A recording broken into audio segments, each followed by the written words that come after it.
सैयारा इस साल की मोस्ट सक्सेसफुल फिल्मों में से एक है, जिसमें हमें आहान पांडे और अनीत पड्डा लीड रोल में नजर आती है, जो लोगों को इतना पसंद आया है कि इस मूवी का टोटल बजट मात्र 60 करोड़ होते हुए भी इस मूवी ने कई बड़े बड़े सुपरस्टार्स की फिल्मों का रिकॉर्ड तोड़कर टोटल 564 करोड़ की कमाई कर चुका है, जिसे आपने एक से ज्यादा बार तो जरूर देखा होगा।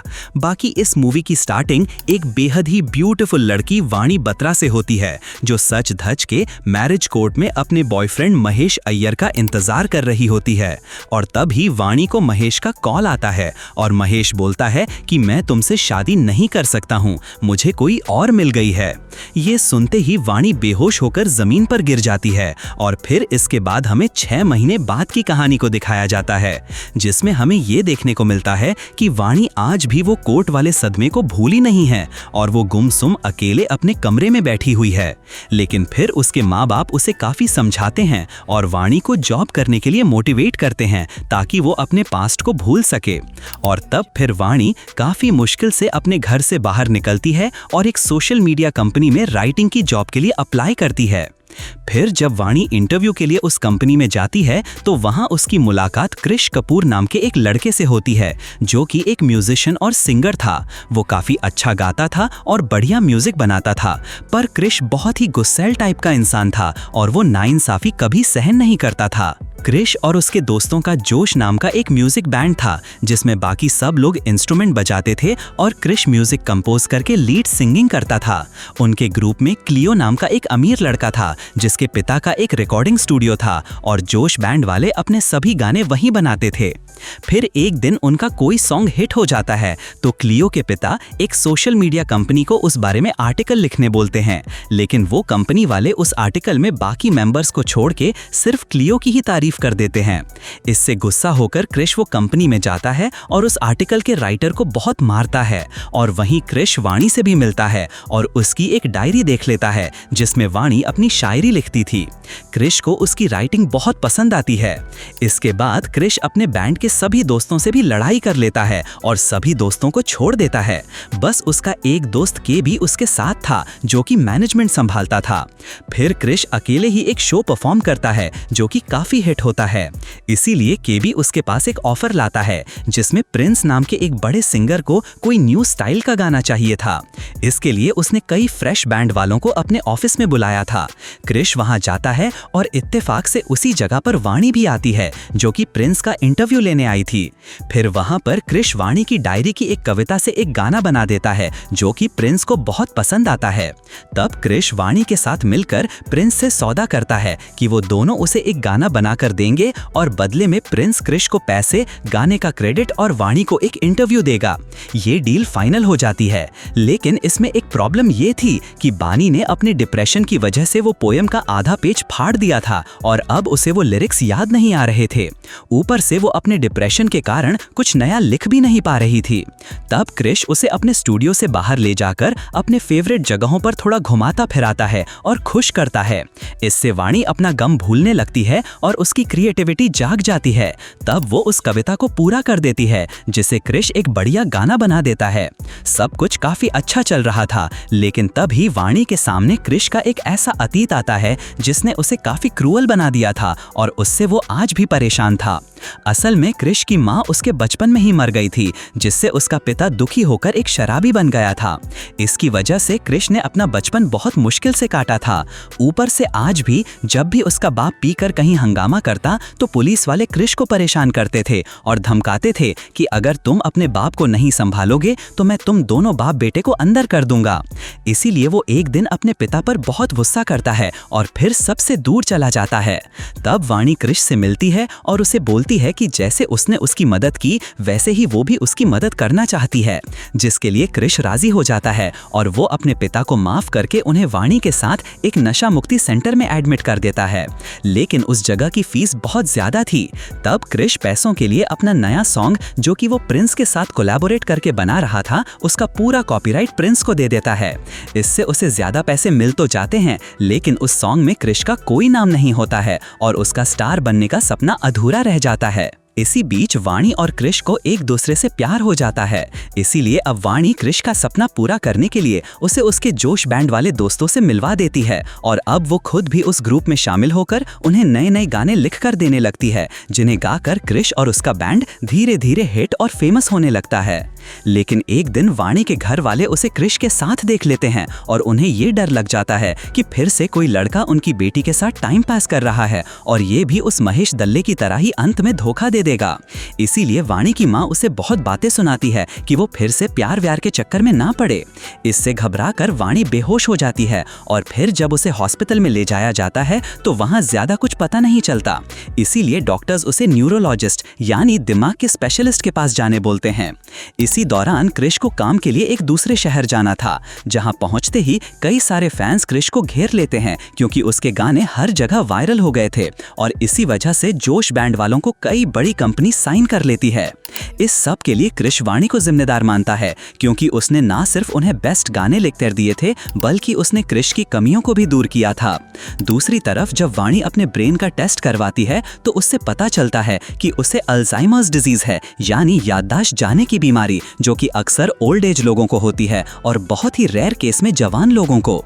और ये बीमारी वाणी को अपनी शादी टूटने के सदमे से हो गई थी, जिससे वो पहले छोटी मोटी चीजें भूलने लगी थी, पर अब ये प्रॉब्लम बढ़ रही थी और आगे चलकर उसे पास्ट और प्रेजेंट में भी कंफ्यूजन होने वाला था। इस बीमारी का कोई इलाज नहीं था और डॉक्टर का कहना था कि वाणी एक दिन खुद को और सबको भूल जाएगी। फिर जब कृष वापस मुंबई आता है तो वाणी उसे अपनी बीमारी के बारे में बताने की कोशिश करती है, लेकिन उसे मौका नहीं मिल पाता। तब वो इस बात को छुपा लेती है ताकि कृष अपने काम से भटके ना। इसके बाद वाणी की जिंदगी में वही आदमी वापस आ जाता है जिससे उसकी शादी टूटी थी। असल में महेश अय्यर वाणी की सोशल मीडिया कंपनी के साथ मिलकर कोई काम कर रहा था, पर उसे देखकर वाणी का पुराना जख्म ताजा हो जाता है और इससे उसकी बीमारी पर बुरा असर पड़ता है और अब वो बहुत कुछ भूलने लगती है। फिर एक दिन कृष एक शो के लिए दूसरे शहर में जा रहा था। उसी टाइम पर वाणी अपनी कंपनी की तरफ से महेश की एक पार्टी में जाती है और वहां वो अपनी याददाश्त खोकर अपने पास्ट में चली जाती है, जिससे उसे लगता है कि महेश और उसकी शादी होने वाली है। इसीलिए वो उस बारे में बातें करने लगती है, लेकिन महेश को लगता है कि वाणी मजाक कर रही है, इसीलिए वो उस पर हंस देता है। तब वाणी बहुत गुस्सा हो जाती है और उस पार्टी में तमाशा करने लगती है, जिसकी वजह से उसे वहां से भगा दिया जाता है। पर वाणी का फोन और बैग वहीं छूट गया था। फिर जब कृष उसे कॉल करता है तो उस पार्टी का एक वर्कर उसे वाणी के बारे में सब कुछ बताता है जो उसने आज इस पार्टी में की थी। ये सुनकर कृष अपनी फ्लाइट छोड़कर वहां आ जाता है और वो वाणी के बैग में उसकी मेडिकल रिपोर्ट देख लेता है, जिससे अब कृष को भी उसकी बीमारी के बारे में पता चल जाता है। उधर वाणी सबसे दूर अकेले एक ग्राउंड पर थी। उसे अब समझ में आ गया था कि उसने वो पार्टी में क्या गड़बड़ की है। फिर कृष वहां आता है तो वाणी उसे खुद से दूर जाने बोलती है ताकि उसकी वजह से उसका करियर बर्बाद ना हो, लेकिन कृष को उसकी बीमारी से कोई फर्क नहीं पड़ता। वो हर हाल में वाणी के साथ रहना चाहता था। फिर कृष और वाणी के माँ बाप उसे वही न्यूरोलॉजिस्ट के पास लेकर जाते हैं, जो कि ये बताती हैं कि कैसे उस बीमारी को थोड़ा कंट्रोल किया जा सकता है। इसके लिए उन्हें वाणी को एक अलग माहौल, स्ट्रेस से दूर रखना होगा और दवाइयों के साथ एक हेल्दी रूटीन को फॉलो करना होगा। तब वाणी के माँ बाप 2 महीने के लिए उसे कहीं ले जाने की सोचते हैं, लेकिन कृष ये काम खुद करने का फैसला करता है क्योंकि अब वाणी के माँ बाप भी उस पर भरोसा करने लग गए थे। फिर वो अपने सभी शोज कैंसिल करके वाणी को शहर से दूर एक बीच हाउस पर रहने लेकर जाता है। वहां वो दोनों कुछ दिन तक बहुत एंजॉय करते हैं, लेकिन उधर कृष के बैंड को उसकी जरूरत थी, इसीलिए वाणी उसे अपना काम स्टार्ट करने को बोलती है। और तब एक दिन कृष एक कॉन्सर्ट के लिए जाता है और वाणी भी उसके साथ आती है। उस जगह पे महेश भी मौजूद था क्योंकि उसी ने ही इस शो को स्पॉन्सर किया था। फिर जब कृष स्टेज पर जाता है और वाणी वहां महेश से मिलती है तो वो दोबारा अपने अतीत की यादों में लौट जाती है। इधर महेश को उसकी बीमारी के बारे में पता नहीं था और वो समझ रहा था कि वाणी उसे आज भी पसंद करती है, इसीलिए वो उसका फायदा उठाने का सोचता है और वो वाणी को एक कमरे में लेकर जाता है। दूसरी तरफ जब कृष को वाणी कहीं नहीं दिखती तो वो अपना शो छोड़कर उस कमरे में आ जाता है और वो महेश को पीटना स्टार्ट कर देता है। लेकिन वाणी अब तक अपने अतीत में ही थी और वो कृष को भी नहीं पहचान रही थी, इसीलिए जब वो उसे महेश को मारते हुए देखती है तो वो बहुत गुस्सा हो जाती है और कृष पर चाकू से हमला कर देती है। तब कृष उसे किसी तरह संभालता है और वही बीच हाउस पर लेकर जाता है। अगले दिन जब वाणी को होश आता है तो उसे ये याद नहीं रहता कि उसने क्या किया है। फिर वहां कृष अपनी उदासी में एक म्यूजिक बनाता है और वाणी को बोलता है कि उसने ये धुन अपने एक दोस्त के लिए बनाई है क्योंकि उसकी गर्लफ्रेंड उसे छोड़कर बहुत दूर जा रही है। तब वाणी उसे ये कहती है कि वो उस म्यूजिक के लिए एक गाना लिख देगी जिसे सुनकर उसके दोस्त की गर्लफ्रेंड वापस आ जाएगी। इसके बाद क्रिश वहां से निकलकर अपने दोस्तों के पास जाता है और उन्हें बोलता है कि वो बैंड छोड़ रहा है क्योंकि उसे वाणी के पास रहकर उसकी केयर करनी है। इस पर उसके दोस्त बहुत नाराज होते हैं, लेकिन क्रिश अपना फैसला नहीं बदलता। फिर वो वापस उस बीच हाउस पर जाता है तो वहां उसे वाणी नहीं मिलती। वाणी ना ही अपने घर पर थी और ना ही पूरे शहर में। वाणी अकेले ही कहीं चली गई थी, पर जाने से पहले उसने क्रिश के लिए सैयारा नाम का एक गाना लिख कर गई थी। क्रिश को वो लिरिक्स देखकर वाणी की बात याद आती है कि उसे सुनकर उसके दोस्त की गर्लफ्रेंड वापस आ जाएगी, इसीलिए वो उस पर गाना बनाने का फैसला करता है। फिर क्रिश अपने दोस्तों के पास जाता है और उनके साथ मिलकर सैयारा गाना बनाता है और उसे हर जगह पहुंचाने का सोचता है ताकि ये गाना सुनकर वाणी वापस आ जाए। वो गाना जब तैयार होता है तो बहुत वायरल हो जाता है और क्रिश उससे एक सुपरस्टार बन जाता है। लेकिन वो खुश नहीं था क्योंकि वाणी अब तक वापस नहीं आई थी। इसीलिए क्रिश उस गाने को दुनिया भर में हर जगह तब तक गाने का ठान लेता है जब तक वाणी मिल नहीं जाती। इस तरह से 1 साल बीत जाता है, लेकिन अभी तक वाणी का कोई पता नहीं मिला था।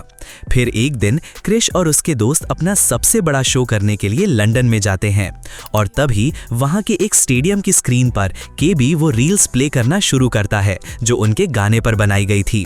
तभी उनमें से एक रील में उसे वाणी दिख जाती है, जिसे देखकर क्रिश और सब लोग हैरान हो जाते हैं। फिर तलाश करने पर उन्हें पता चलता है कि वो रील मनाली की है। इसीलिए क्रिश अपना शो छोड़कर तुरंत अकेला मनाली चला जाता है और क्रिश उस रील के बारे में सबसे पूछते हुए एक महिला आश्रम में पहुंचता है, जहां की रिसेप्शनिस्ट उसे बताती है कि वाणी 1 साल से वहां रह रही है और अब उसकी याददाश्त बहुत कम हो गई है, लेकिन उसने काफी टाइम पहले क्रिश के लिए एक लेटर लिख के रखी थी। उस लेटर में वाणी ने लिखा था कि जब उसे ये एहसास हुआ कि उसने महेश के चक्कर में क्रिश पर हमला किया तो उसे बहुत पछतावा हुआ और उसे लगा कि वो अपनी बीमारी की वजह से क्रिश की जिंदगी बर्बाद कर रही है। इसीलिए वो उसी दिन सब छोड़कर अकेले मनाली आ गई ताकि उससे दूर रहकर क्रिश सक्सेसफुल हो जाए। लेकिन वाणी को ये उम्मीद थी कि एक दिन वो उसे ढूंढते हुए वहां जरूर आएगा। इसीलिए जब उसकी याददाश्त थोड़ी ठीक थी तभी उसने क्रिश के लिए एक लेटर लिख दिया था। फिर वो पढ़ने के बाद क्रिश वहां वाणी से मिलता है। तब क्रिश उसे आश्रम से दूर एक मैदान में लेकर जाता है और वहां अपनी पुरानी बातें और आदतों को रिपीट करता है, जिसे देखकर वाणी को सब कुछ याद आ जाता है और वो दोनों एक हो जाते हैं। और फिर क्रिश पूरी दुनिया के सामने अपने शोज में ये बताता है कि मैं वाणी का हूं और वाणी सिर्फ मेरी है। और फिर ये दोनों शादी कर लेते हैं और यहीं पे इस सुपरहिट मूवी की कहानी खत्म हो जाती है। तो चलिए, this is end of this video. और अगर आपको ये वीडियो पसंद आया हो तो do like this video, share, comment and don't forget to subscribe.